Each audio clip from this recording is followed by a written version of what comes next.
વિદ્યાર્થી મિત્રો, અત્યાર સુધી આપણે એમાઇન સંયોજનોની બેઝિકતામાં એલિફેટિક એમાઇનને એમોનિયા સાથે સરખાવી ચૂક્યા છીએ. પછી એલિફેટિક એમાઇનમાં બાષ્પ અવસ્થામાં પ્રાથમિક એમાઇન, દ્વિતીયક એમાઇન, તૃતીયક એમાઇનને પણ આપણે એકબીજા સાથે સરખાવી ચૂક્યા છીએ. તો એ જવાબ કેવો હતો જરા યાદ કરીએ. તો એ કંઈક આવો હતો.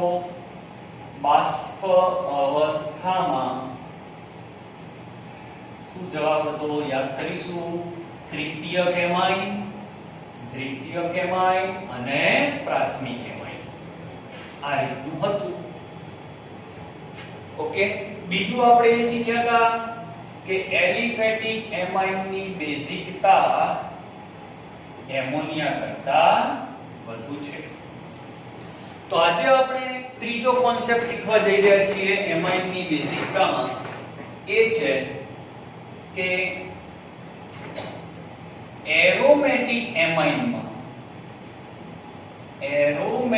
એમાઇનમાં બેઝિકતા કેવી રીતે ચેક કરવી. તો એરોમેટિક એમાઇન તરીકે આપણે એનિલીન લઈશું. ઓકે, તો આ લીધું આપણે એનિલીન. એનિલીન હોય તો પણ નાઇટ્રોજન ઉપર અબંધકારક ઇલેક્ટ્રોન યુગ્મ તો હશે જ. હવે એની પાસે તમે સમજી લો કે પાણીમાં અથવા આપણે એને H+ આપીએ, પ્રોટોન સ્વીકારે એવું બતાવીએ, તો આ ઇલેક્ટ્રોન યુગ્મ આના પર દાન થાય અને એ આના પર દાન થાય એટલે અહીંયા તમને શું મળશે? NH3+. આને કહેવાય છે એનિલિનિયમ આયન. બાળકો, આમાં આપણે એ ચેક કર્યું કે શું આ જે ઇલેક્ટ્રોન યુગ્મ છે દાન કરવા માટે અવેલેબલ છે. તો યસ જવાબ આવ્યો. યસ. સામે જે ધન આયન બયો સ્થાયી છે કે નહીં? તો સ્થાયી હશે, પણ વધારે સ્થાયી હશે કે નહીં? શું આ ઇલેક્ટ્રોન યુગ્મ દાન તો કર્યા, પણ શું આ ઇલેક્ટ્રોન યુગ્મ સરળતાથી દાન થયા કે નહીં? આ બધા પ્રશ્નો હવે ધીમે ધીમે આપણે ચર્ચા કરીશું. કારણ કે અગાઉના લેક્ચરમાં પણ તમને જણાવ્યું છે કે બેઝિકતા નક્કી કરવાના મુખ્ય બે પરિબળો છે. વન, ઇલેક્ટ્રોન યુગ્મ દાન કરવાની સરળતા, અને બીજું તેમાંથી બનતા ધનાયનની સ્થાયીતા. તો યસ, ઇલેક્ટ્રોન યુગ્મ દાન કરે છે, પણ સરળતા છે કે નહીં? Let us check. તો એનિલીન ની અંદર સંસ્પંદન જોવા મળે છે. રેઝોનન્સ કેવી રીતે? તો આ રીતે આપણું એનિલીન છે ડોટ ડોટ વાળું, આ સંસ્પંદનની સંજ્ઞા છે. તો થાય શું બાળકો? આ ઇલેક્ટ્રોન યુગ્મ અહીંયા જશે, આ ઇલેક્ટ્રોન યુગ્મ બહાર આવશે. તો અહીંયા જે સિંગલ બંધ છે ડબલ થઈ જશે, આ NH2 થઈ જશે, આ ડોટ ડોટ ગયા એના પર પ્લસ થશે, કારણ કે આને ઇલેક્ટ્રોન યુગ્મ દાન કર્યું. જ્યારે આ ઇલેક્ટ્રોન બહાર નીકળે એટલે આ ડોટ ડોટ થશે, આ નેગેટિવ થશે, આ ડેશ M નો M, આ ડેશ M નો M. હવે શું થશે? તો આ ઇલેક્ટ્રોન યુગ્મ અંદર જશે, આ ઇલેક્ટ્રોન યુગ્મ બહાર આવશે. તો ફરીથી ત્રીજું સંસ્પંદન જોવા મળશે. આ ઇલેક્ટ્રોન યુગ્મ અહીંયા આવી જશે, આ ઇલેક્ટ્રોન યુગ્મ અંદર જઈને બંધ બની જશે, આ એઝ ઇટ ઇઝ રહેશે, અહીંયા ડબલ બોન્ડ થશે, NH2+. ફરીથી આ ઇલેક્ટ્રોન યુગ્મ અંદર, આ બહાર, આ અંદર ગયું, સરસ, ડેશ ડોટ ડોટ, અહીંયા આવશે NH2+, અને લાસ્ટમાં આ અંદર, આ બહાર. તો અહીંયા તમને બન્યું NH2 ડોટ ડોટ. હવે પેલી વાત ઉપર આવો. શું ઇલેક્ટ્રોન યુગ્મ દાન કરવા સરળ છે? તો આમાં જવાબ આવશે ના. કેમ? કારણ કે અહીંયા જે ઇલેક્ટ્રોન યુગ્મ જે દાન કરવાના હતા એ ઇલેક્ટ્રોન યુગ્મ સંસ્પંદનમાં વપરાઈ ગયા. એટલે એ ઇલેક્ટ્રોન યુગ્મ સંસ્પંદનમાં છે બેન્ઝીન વલય સાથે. એટલે આ ઇલેક્ટ્રોન યુગ્મ બેન્ઝીન વલય સાથે સંસ્પંદનમાં આવતા હોવાથી તે દાન કરવા માટે સરળતાથી અવેલેબલ નથી.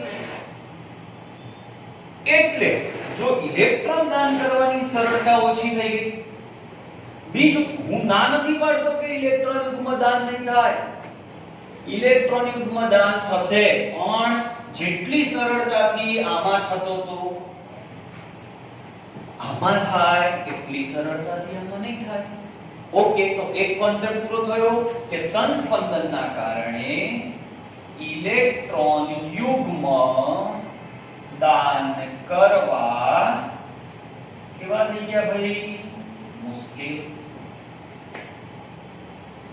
બીજું, ધન આયન સ્થાયી છે કે નહીં? તો આ એનિલિનિયમ નો બીજો સંસ્પંદન શું આવે?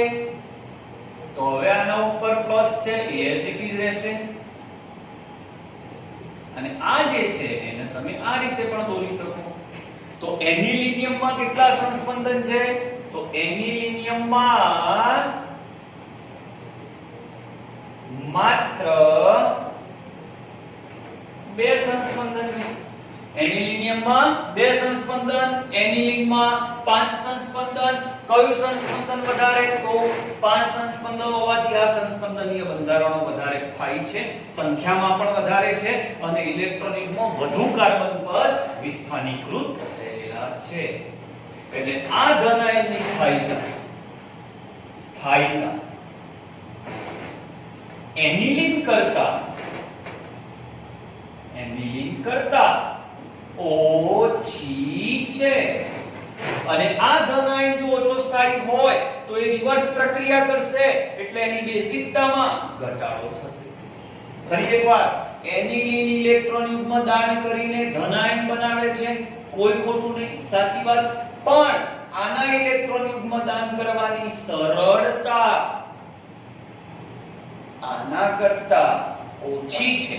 કેમ? કારણ કે એના ઇલેક્ટ્રોન યુગ્મ શેમાં વપરાઈ ગયા? સંસ્પંદનમાં. એટલે the availability of electron pairs are very less. Second, કે એનો જે ધનાયન બન્યો એમાં 2 સંસ્પંદન થાય છે અને 2 સંસ્પંદન થતા હોવાના લીધે જ્યારે અહીંયા 5 સંસ્પંદન થાય છે એટલે આની સ્થાયીતા ઓછી, એટલે રિવર્સ રિએક્શન કરે છે, એટલે બેઝિકતા ઘટાડે છે. આમ કહી શકાય કે એરોમેટિક એમાઇનની બેઝિકતા હંમેશા ઓછી હોય છે. Are clear? તો એક ક્રમ સરસ આપણને મળી ગયો. હું એક ક્રમ લખું છું. સૌથી વધારે બેઝિક તૃતીયક એમાઇન, બહુ મજા આવશે, સમજજો. એના પછી તૃતીયક એમાઇન, એના પછી પ્રાથમિક એમાઇન, એના પછી એમોનિયા. આ બધી વાત કરી રહ્યો છું બાષ્પ અવસ્થામાં. અને એના પછી એરોમેટિક એમાઇન.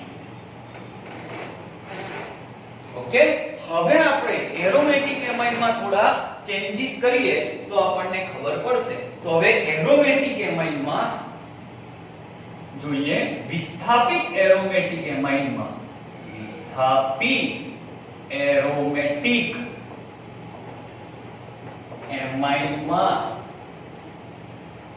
બેઝિકતા સમજાવો. વિસ્થાપિત એરોમેટિક એમાઇનમાં બેઝિકતા સમજાવો. ઓકે, જોઈએ. આ આપણો એનિલિન.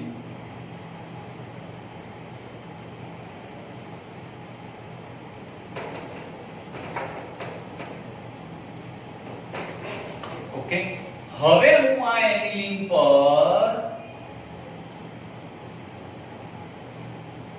એનિલિન પર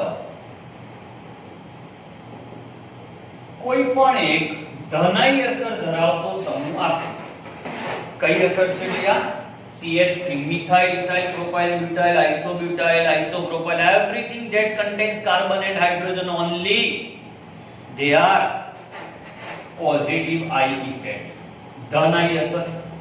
ધન I અસર હોવાથી આ ઇલેક્ટ્રોન યુગ્મ દાન કરશે. એ ઇલેક્ટ્રોન યુગ્મ ટ્રાન્સફર થશે નાઇટ્રોજન ઉપર, એટલે નાઇટ્રોજન પર ઇલેક્ટ્રોન ઘનતા વધે છે.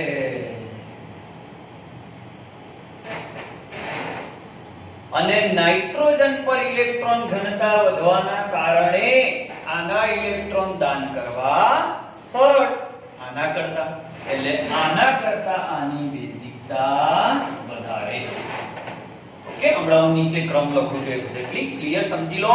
ધનાઈ અસર વાળા સાથે સાથે ધનાર અસર વાળા. ધનાર અસર વાળા એટલે કયા? જે પોતાના ઇલેક્ટ્રોન યુગ્મ સામે દાન કરે. જેમ કે હું અહીંયા OCH3 લઉં તો OCH3 શું કરે? એ આની સાથે જો જોડાય આ રીતે, ઓકે, ખાલી સ્પીડમાં દોર્યું છે એટલે, તો આ આને મળે, એ ટ્રાન્સફર થાય આ રીતે અને નાઇટ્રોજન પર ઘનતા વધે. તો ધનાર અસર વાળા અને ધનાઈ અસર વાળા સમૂહ બેઝિકતા વધારે છે. હવે જો હું NH2 સાથે NO2 સમૂહ જોડું છું તો શું થાય? તો NO2 સમૂહ એ ઋણાઈ અસર ધરાવતો સમૂહ છે. ઋણાઈ અસર સમૂહ હોવાના લીધે તે ઇલેક્ટ્રોન યુગ્મને પોતાની તરફ આકર્ષે. એટલે હવે નાઇટ્રોજન પર ઇલેક્ટ્રોન ઘનતા ઘટે છે. અને ઇલેક્ટ્રોન ઘનતા ઘટવાના લીધે આની બેઝિકતા પણ ઘટે છે. તો શું જવાબ મળ્યો તમને? કે ધન I ધન R ધરાવતા એરોમેટિક એમાઇન ની બેઝિકતા એનિલીન કરતા વધુ, પણ ઋણ I અને ઋણાર સમૂહ ધરાવતા એરોમેટિક એમાઇન ની બેઝિકતા ઓછી. ઓકે, એટલે ઋણાઈ અસર વાળા સમૂહ જે છે, NO2 છે, CHO છે, એ બધા પાછળ, બરાબર? F Cl Br I આ બધા પાછળ, અને મિથાઇલ OCH3 ઇથાઇલ, ઓકે, પછી પ્રોપાઇલ, આ બધા જો આની સાથે જોડાય તો એ બેઝિકતા વધારે, અને નેગેટિવ વાળા જોડાય તો બેઝિકતા ઘટાડે. ટેકનિક યાદ રાખજો. You must remember this thing. Be positive.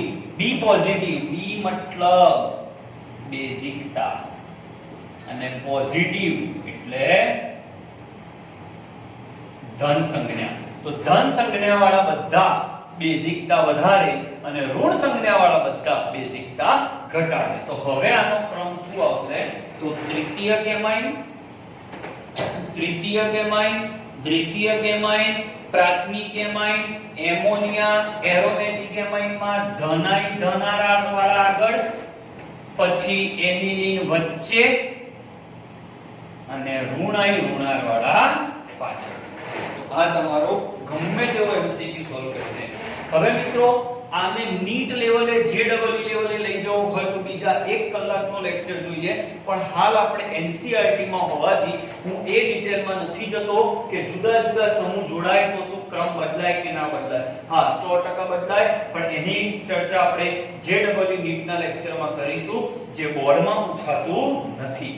Okay, તો આપણે આ પોઈન્ટ પૂરો કર્યો. બાષ્પ અવસ્થામાં એલિફેટિક, એરોમેટિક અને એમોનિયા સંયોજનોની બેઝિકતા. Thank you. વિદ્યાર્થી મિત્રો, ફરીથી આપણે બેઝિકતા કોન્સેપ્ટમાં છીએ, પણ એક શબ્દ મેં બદલી નાખ્યો છે. શબ્દ છે જલીય દ્રાવણમાં. હવે જલીય દ્રાવણમાં શું થાય? તો જલીય દ્રાવણની અંદર બેઝિકતા નક્કી કરવા માટે બીજા પણ કેટલાક પરિબળો અસર કરે છે. તો હું જરા તમને યાદ દેવડાવી દઉં. બાષ્પ અવસ્થામાં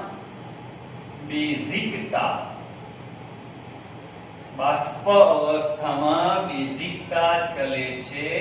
ખાલી આઈ અસર જ જોવાની હતી, આઈ અસર ને આ અસર. પણ જ્યારે જલીય દ્રાવણ આવે ત્યારે બેઝિકતાને અસર કરતા પરિબળો બદલાઈ જાય. હવે આઈ અસર પણ આવે, આ પણ આવે, જલીયકરણ પણ આવે, એટલે પાણી સાથે જોડાવાની ક્ષમતા, જેને ઇંગ્લિશમાં અન્ય દ્રાવકો માટે સોલ્વેશન કહેવાય. ત્રીજી અસર અવકાશીય અવરોધક અસર પણ આવે. તો આ બધી વસ્તુઓ સાથે સાથે પાણી સાથે હાઇડ્રોજન બંધ, આ બધી અસરો ભેગી કરીને જલીય દ્રાવણમાં બેઝિકતા નક્કી થાય. અને એની સામે ખાલી બાષ્પ અવસ્થા હોય તો આ બધા પોઈન્ટ નીકળી જાય, કારણ કે પાણી જ ના હોય એટલે કોઈ ચર્ચા જ નહીં. તો જલીય દ્રાવણમાં આટલા વસ્તુનો અભ્યાસ કરવાનો હોય. તો એક સામાન્ય કોન્સેપ્ટ હું સમજાવું. આપણે પ્રાથમિક એમાઇન લઈએ, તો આ લીધો પ્રાથમિક એમાઇન, બહુ જ ધ્યાનથી સમજજો. હવે AH+ મેળવે એટલે આ ડોટ ડોટ નીકળી જાય અને આ બનેનો ધન આયન. ક્લિયર? હવે આ ધન આયન ક્યાં છે? જલીય દ્રાવણમાં, એટલે પાણીમાં. પાણીમાં છે તો એ પાણી સાથે હાઇડ્રોજન બંધ બનાવશે, તો પાણી OH.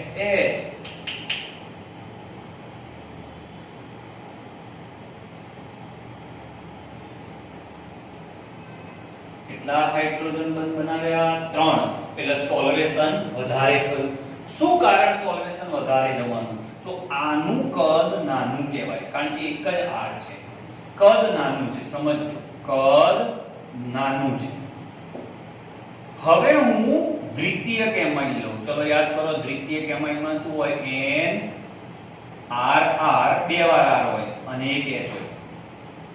હવે આ પોતાના ઇલેક્ટ્રોન યુગ્મ H ને આપે એટલે અહીંયા શું આવી જશે?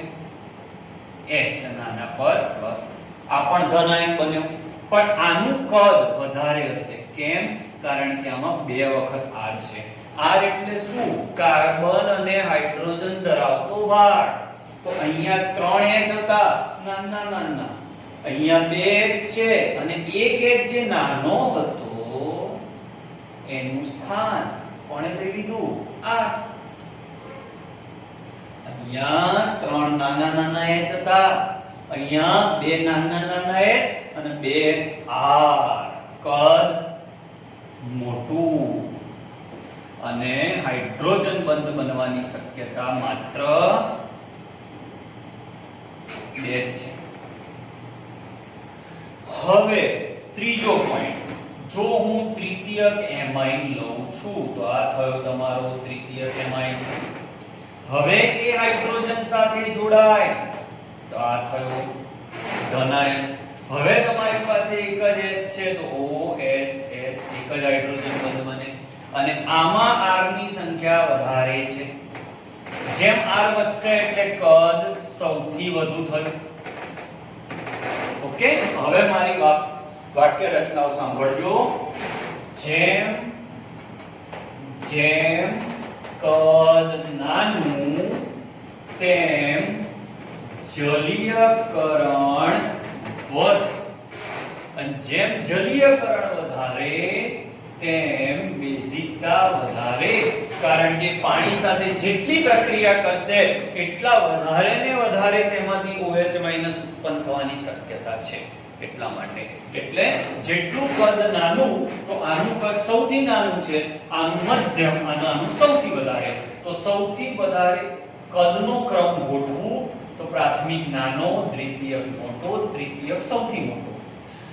જલીયકરણનો ક્રમ ગોઠવું તો જેનું કદ નાનું એનું જલીયકરણ વધારે. વધારે અને જેનું જલીયકરણ વધારે એની બેઝિકતા પણ વધારે. હવે આ જ વસ્તુ તમે બાષ્પ અવસ્થામાં જુઓ તો બાષ્પ અવસ્થામાં આ ક્રમ આવો હતો, તૃતીયક દ્વિતીયક પ્રાથમિક અને જલીય દ્રાવણમાં એ જ ક્રમ પ્રાથમિક દ્વિતીયક તૃતીયક. એ ઉલટાઈ જાય મિત્રો, જોરદાર કોન્સેપ્ટ. જલીય બાષ્પ અવસ્થા એટલે પાણી નથી એટલે ખાલી R જોવાનું, આ હાઈએસર. તો તૃતીયકમાં R વધારે હોય એટલે ધન હાઈએસર વધી જાય, બેઝિકતા વધી જાય. તો પાણી આવે ત્યારે પાણીની અંદર જેમ કદ નાનું હશે તેમ પાણી સાથે જોડાવાની ક્ષમતા વધારે હશે. પાણી સાથે જોડાશે બેઝિકતા વધશે. તો સૌથી નાનું કદ પ્રાથમિકનું, સૌથી વધારે તૃતીયકનું. કદ જેનું નાનું એનું જલીયકરણ વધારે. ક્લિયર? યસ. બેઝિકતા એની વધારે. હવે મિથાઇલ સમૂહ અને ઇથાઇલ સમૂહની જો હું ચર્ચા કરું તો મિથાઇલ સમૂહનું કદ પ્રમાણમાં ઇથાઇલની સરખામણીમાં નાનું છે એટલે બધી અસરોનો સમન્વય થાય ત્યારે આનો ક્રમ 213 આવે છે. 213 એટલે દ્વિતીયક પ્રાથમિક તૃતીયક. યાદ રાખવાની ટેકનિક છે 213. મિથાઇલ નાનો એટલે નાનો આંકડો 213 અને ઇથાઇલ મોટો એટલે 231. દ્વિતીયક તૃતીયક પ્રાથમિક. મિથાઇલ નાનો એટલે 213, ઇથાઇલ મોટો એટલે 231. હવે આ જે 213 છે એના આ રીતે લખાય, CH3 twice NH, પછી CH3 NH2 અને CH3 twice NH. અને આમાં જોઈએ તો C2H5 twice NH, C2H5 twice N અને C2H5 NH2. આ મોસ્ટ આઈએમપી છે, જલીય દ્રાવણ પૂરતું જ યાદ રાખજો. બાષ્પ અવસ્થામાં તૃતીયક તૃતીયક પ્રાથમિક, જલીય દ્રાવણમાં પ્રાથમિક તૃતીયક તૃતીયક. મિથાઇલમાં આવો ક્રમ યાદ રાખવાનો, ઇથાઇલમાં આવો. પણ ક્યારે? જ્યારે દ્રાવણ જલીય હોય તો જ, બાકી નહીં. તો બેઝિકતામાં આપણે કેટલું શીખ્યા તો હું શોર્ટમાં બધું જ તમને રિવિઝન કરાવું છું.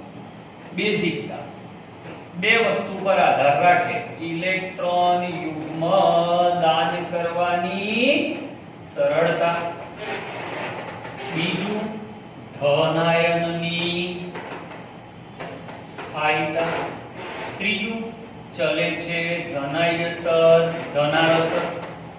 ઓકે. ચોથું બાષ્પ અવસ્થામાં હોય તો તૃતીયક દ્વિતીયક પ્રાથમિક, જલીય દ્રાવણ હોય તો પ્રાથમિક તૃતીયક તૃતીયક, જલીય દ્રાવણમાં મિથાઇલ હોય તો 213, જલીય દ્રાવણમાં ઇથાઇલ હોય તો 231. અને એક ક્રમ મેં ગયા વિડિયોમાં લખેલો. ક્લિયર? તો આ સાથે બહુ જ ઇમ્પોર્ટન્ટ કોન્સેપ્ટ અહીંયા પૂરો થયો. આભાર.